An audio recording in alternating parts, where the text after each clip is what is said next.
Avokatët mbrojtës të kryetarit të Bashkisë së Tiranës Erion Veliaj, Plaren Dreca dhe avokati britanik Ben Brandon zhvilluan këtë të njëjtë një konferencë për mediat ku kërkuan lirimin e menjëhershëm të Veliajt dhe njoftuan se do ta çojnë çështjen në Gjykatën Evropiane të drejtave të njerëzit në Strasburg. Gjatë fjalës së tij, avokati Plaren Dreca u ndal tek vonesat në shqyrtimin gjyqësor të masës së sigurisë ndaj Veliajt, të cilat sipas tij janë kthyer në një problem më vete. Ai tha se pavarësisht vendimit të gjykatës kushtetuese që kërkonte për shpejtimin e procesit, Gjykata e lartë nuk ka marrë ende një vendim edhe pas 9 muajsh. Sipas Ndrecës, mbajtja në paraburgim e një kryetari bashkie të zgjedhur nga qytetarët nuk justifikohet më nga asnjë nevojë hetimore dhe cënon të drejtën e qytetarëve të Tiranës për të përfaqësuar nga drejtuesi i zgjedhur prej tyre. Pika thelbësore është fakti që vonesa në trajtimin e çështjes së masës së sigurimit të Veliajt është kthyer në një problem në vete. Gjykata e lartë duhet menjëherë të trajtojë ato që gjykata kushtetuese ka shtruar dhe të dalë në një vendim proporcional. Në fakt, pavarësisht vendimit të gjykatës kushtetuese për përshpejtim të çështjes, janë dashur 9 muaj. Kemi bërë 2 kërkesa në gjykatën e lartë për ta përshpejtuar për shkak të rëndësisë së posaçme që ka subjekti,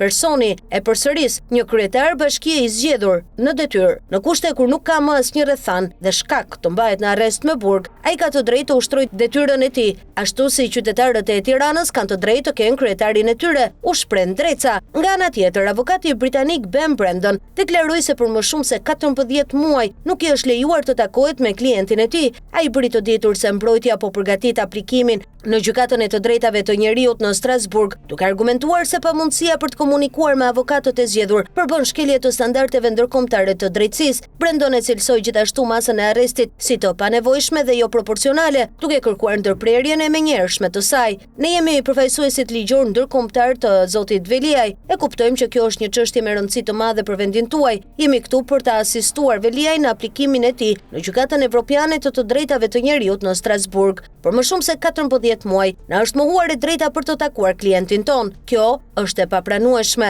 Nuk bëhet fjalë për dëshirën ton për ta takuar, por për të drejtën e zotit Veliaj që të përfaqësohet nga avokatët e zgjedhur prej tij. Ne mendojmë se ndalimi i tij është i panevojshëm dhe jo proporcional. Ai ndikon jo vetëm tek zoti Veliaj dhe familja e tij, por edhe tek qytetarët e Tiranës që e kanë zgjedhur. Masa duhet marr fund menjëherë, tha Brandon.